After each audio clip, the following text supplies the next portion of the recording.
건강기능식품이라고 하는 걸 선전할 때 거기에서 강조하는 게 보면은 여기에는 뭔가 무슨 미네랄이 들어있다는 얘기를 참 많이 강조를 해요. 그죠?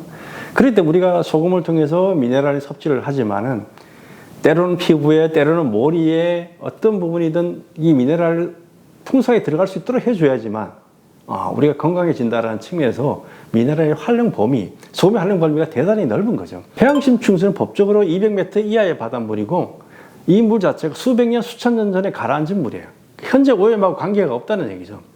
동해안에서 심층수 회사들 끌어올리는 소금 보면 육지에서 보통 6km, 7km, 10km씩 나가서 바다로 400m, 500m, 600m를 내려가서 그 깊은 바다에 태고의 물을 끄집어 와서 소금을 만듭니다. 그러다 보니까 현재 오염하고 관련이 없고 그거를 여러 가지 필터 작용을 통해서 깨끗하게 해서 더 깨끗하게 해서 완벽히 해서 만들어져요.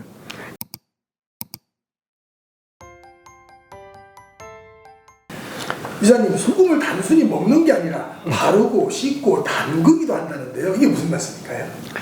소금이라는 부분은 우리가 미네랄 보충을 위해서 먹게 되고 우리가 살기 위해서 꼭 먹어야 되는 부분인데 사실 우리가 먹는 영양제도 많고 피부에 바르는 화장품 종류도 참 많이 있는데 그 성분들을 따지고 보면 다 대부분이 미네랄이에요. 건강기능식품이라고 하는 걸 선전할 때 거기에서 강조하는 게 보면은 여기에는 뭔가 무슨 미네랄이 들어있다는 얘기를 참 많이 강조를 해요. 그죠? 그럴 때 우리가 소금을 통해서 미네랄 섭취를 하지만은 때로는 피부에, 때로는 머리에 어떤 부분이든 이 미네랄 풍성하게 들어갈 수 있도록 해줘야지만 우리가 건강해진다는 측면에서 미네랄의 활용 범위, 소금의 활용 범위가 대단히 넓은 거죠. 예를 들면 뭐 좌욕을 한다든가 족욕을 한다든가 할 때도 소금을 풀어가지고 하면 좋은 거죠. 우리가 사회에 가서 뭐 모드팩을 하는 거다. 아니면 여름에 바다에 가서 해수욕을 한다. 이게 다 이제 소금에 대해서 우리가 우리 몸에 흡수를 한다든가 피부를 개선하기 위해서 하는 역할이 있거든요.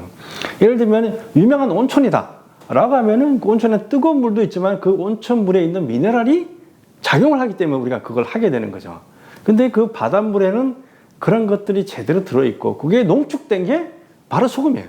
근데 그거를 다시 물에 타면은 바닷물에 가지고 미네랄을 만들 수 있기 때문에 우리가 소금물을 가지고 여러 가지 활용을 할 수 있게 된다는 거죠. 그래서 우리가 물론 이 미네랄 풍부한 소금을 먹어서 몸 안에서부터 바꿔가는 역할을 해야 되고 그 먹은 것들을 플러스 해가지고 피부라든가 이런 부분에다 우리가 바르고 그것도 한다 그러면은 건강에 훨씬 더 플러스 되는 부분이 사용될 수가 있다는 거죠. 그래서 피부 아토피 질환이 있는 분들이 상당히 많아요. 근데 그런 분들 같은 경우는 물에 타서 먹는 것도 해야 되지만 피부에 바르는 부분도 해야 되는데 그 농도에 따라서 좀 달라지니까 아이들 같은 경우는 농도를 좀 적게 해서 뿌리고 피부가 많이 상한 부분 조금 농도를 높여가지고 하게 되고 그 다음 피부에 뭐 습진이 있다 이런 경우에도 피부에 바르고 있으면은 피부 스킨들이 사라지는 이런 부분들이 있기 때문에 우리가 소금물을 가지고 여러 가지 질환들에게 활용을 할 수가 있게 되는 겁니다. 그래서 일반적으로 사람들이 쉽게 따라할 수 있는 부분은 명확해요.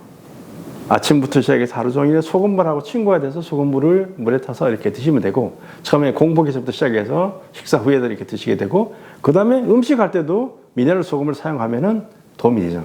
그 다음에 피부에 트러블이 있다 이렇게 할 때도 되고 얼굴에 세안할 때도 이거 하면은 피지 제거에 상당한 효과들이 있게 됩니다.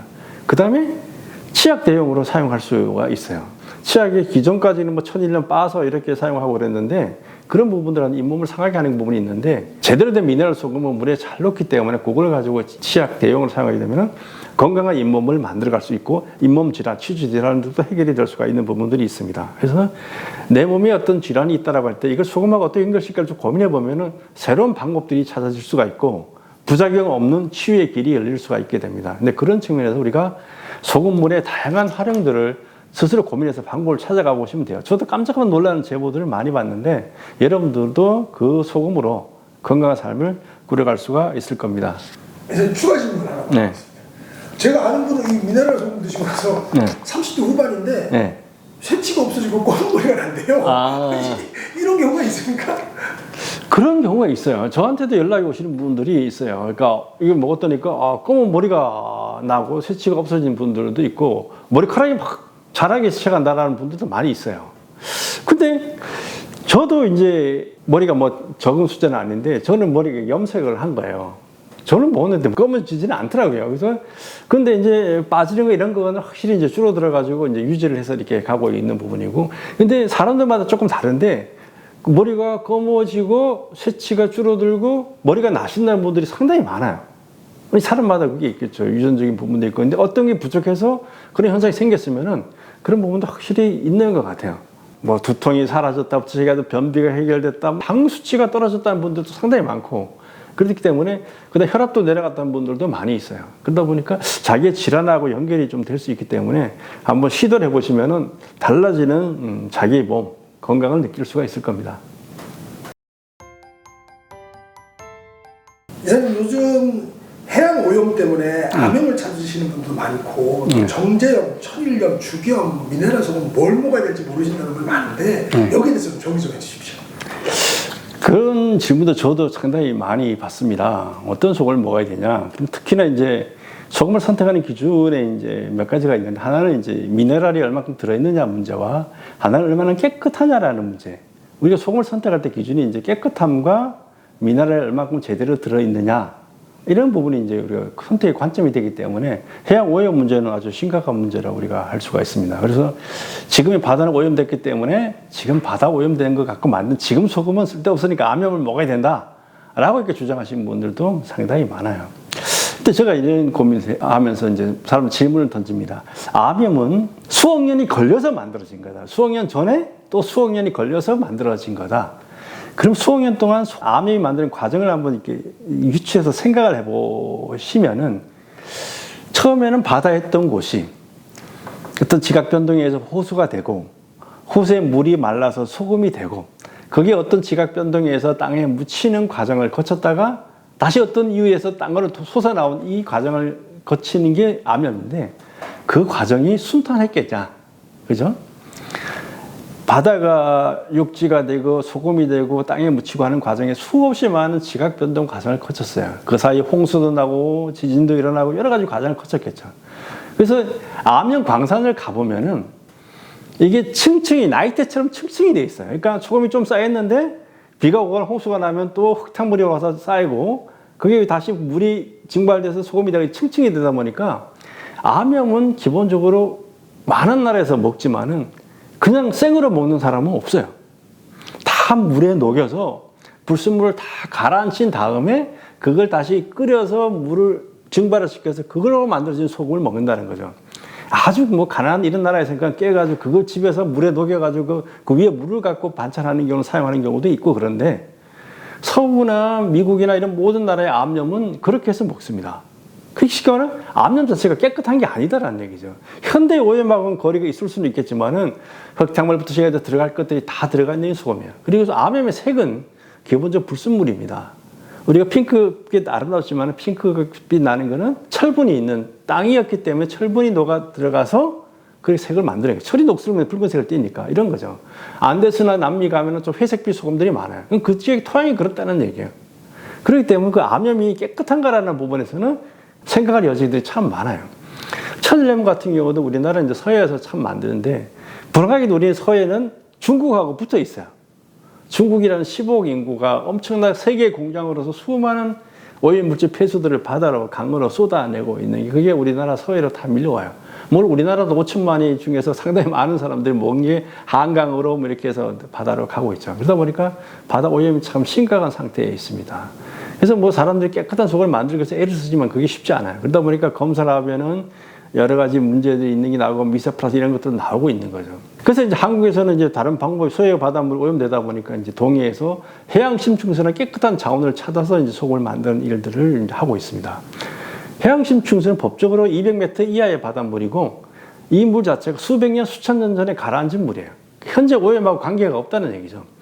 동해안에서 심층수 회사들 끌어올리는 소금 보면 육지에서 보통 6km, 7km, 10km씩 나가서 바다로 400m, 500m, 600m를 내려가서 그 깊은 바다에 태고의 물을 끄집어 와서 소금을 만듭니다. 그러다 보니까 현재 오염하고 관련이 없고, 그거를 여러 가지 필터 작용을 통해서 깨끗하게 해서 더 깨끗하게 해서 완벽히 해서 만들어져요. 그리고 지금 공기도 오염 많이 되기 때문에 그 소금 만드는 과정에서 공기도 정할 필요도 있죠. 예를 들면 천일염 같은 경우는 보름 정도 걸려 만들어요. 바다 오염은 채취해놓고도 15일 동안에 오픈된 공간에서 미세먼지, 황사 이런 것들이 소금 만들 때 다 들어가잖아요. 그래서 지금 여러분들이 시중에 드시는 소금들은 다 대부분 세척한 소금을 먹어요. 그러다 보니까 세척하게 되면은 깨끗해지는 부분도 있지만은 거기에 있는 미네랄들이 다 씻겨서 내려가 버립니다. 그럼 NaCl만 남는 거죠. 근데 그런 문제가 있어요. 우리가 정제염이 나쁘다 뭐 얘기하는데 정제염은 깨끗한 측면에서는 대단히 좋아요. 정제염은 앞단에서 그 정밀한 기계 쪽으로 들어가야 되기 때문에 그 바닷물을 필터링하는 작업을 할 때 여러 가지 작용을 통해서 아주 깨끗한 바닷물을 만들기 때문에 소금 자체가 깨끗하고 이온 교환막이라는 정밀 막을 다 걸러버리기 때문에 오염물질이 적어요. 근데 문제는 NaCl이 99%다 보니까 다른 미네랄 섭취가 안 된다는 거죠. 그게 정제염의 한계죠. 그래서 이제 주겸 만드시는 분들은 천일염이 갖고 있는 문제를 자기들이 해결했다라고 얘기해요. 천일염이 가지고 있는 문제는 주겸 업체들이 얘기하는 거는 바다가 오염됐으니까 천일염도 좀 지저분하고 여러 가지 안 좋은 게 들어있다. 그리고 미네랄도 사실 별로 없다. 그러니까 고온으로 가열을 해서 불순물들은 날려버리고 제거하고 지지고 볶아하면 미네랄을 증가한다는 얘기를 좀 하죠. 그러면 주겸은 진짜 깨끗할까? 뭐 1000도 이상 열을 가하는 과정에서 불순물이 태워 없어져 버리는 부분도 있겠지만은 사실 제가 볼 때는 불순물이 더 많이 들어가요. 대나무를 넣고 9번을 지지고 굽잖아요. 그럼 대나무의 제성분부터 이런 게 다 들어가겠죠. 그죠? 황토흙도 거기에 들어가고 송진가루도 집어넣어가지고 한다는 말이죠. 송진가루를 우리가 태워보면 끓음 나오는 거 보면 뭐 무지막지예요. 그래서 어쨌든 간에 그런 부분에서 또 들어가는 부분이 있기 때문에 제가 볼 때는 깨끗해졌느냐라는 부분에서는 제가 볼 때는 퀘스천 마크를 가질 수밖에 없어요. 물론 9번을 굽는 과정에서 신비한 어떤 게 들어간 부분에 대해서는 뭐 측정이 안 되니까 그런 부분이고 미네랄 증가 부분도 마찬가지예요. 열을 가한다고 미네랄 생기거나 변하지는 않아요. 금이 열을 가한다고 뭐 다른 게 되고 은이 열을 가한다고 금이 되고 이러면 얼마나 좋겠습니까? 연금술사가 실패했잖아요. 그죠? 그래서 미네랄이 열을 가한다고 생기는 물질이 아니기 때문에 열을 가했다고 해서 미네랄 증가했다는 논리는 맞지가 않다. 그리고 성분 검사해보면 별 차이가 없다는 걸 우리가 알 수가 있습니다. 그래서 우리가 소금을 선택할 때 기준은 깨끗함과 미네랄이에요. 이 두 마리 토끼를 어떻게 잡을 것인가. 그런 소금을 우리가 찾아서 먹어야 된다는 거죠. 그러려면 원료가 깨끗해져. 제조 공정도 깨끗해야 되고 결과물도 미네랄이 제대로 들어가 깨끗한 소금을 만들어진 그런 것들을 우리가 찾아서 먹을 때 건강을 할 수가 있다는 거죠. 소금을 먹는 이유가 우리가 오염된 걸 먹을 필요는 없잖아요. 그죠? 깨끗한 거. 그리고 거기에서 미네랄이 충분히 들어있는 우리 그런 소금을 우리가 찾아서 먹을 때 우리가 건강해질 수가 있다라는 말씀을 드립니다. 이사님, 추가 좀 하나만 더 드리겠습니다. 시니어 분들이 마트에서 혹시 소금을 살 때 가장 먼저 봐야 할 것이 있을까요? 마트의 소금은 딱 세 종류가 있어요. 뭐냐면은 정제염으로 만들어진 소금, 그 다음에 천일염을 세척한 거, 그 다음에 천일염하고 정제염하고 섞어가지고 만든 꽃소금. 그게 이제 큰 봉투에 든 거고 나머지 조그마한 거는 부은 소금도 있고 뭐 이런 부분이 있는데 그래서 거기서 어떤 소금을 먹을 것이냐. 거기서 선택한다 그러면 구운 소금이 나름대로 의미는 있겠죠. 그런데 우리 여러분들이 건강을 위해서 제대로 챙겨 먹는 소금을 마트에서 그렇게 파는 부분이 그렇게 많지 않기 때문에 인터넷에서 검색을 하면은 뭐 여러분들이 정확하게 찾아 먹을 수 있는 부분들이 많이 있습니다. 마트에 가시면은 그래서 절임용이나 음식할 때는 그냥 세척한 천일염 사서 쓰시는 게 제일 편하고 요리에 조금 첨가된 뭐 구운 소금을 사서 쓰실 수 있는데 그거보다는 인터넷에서 검색하게 되면은 풍부한 미네랄 들어있고 깨끗한 소금을 선택할 수 있습니다. 그렇게 선택하시면은 도움이 되지 않을까 이렇게 생각합니다.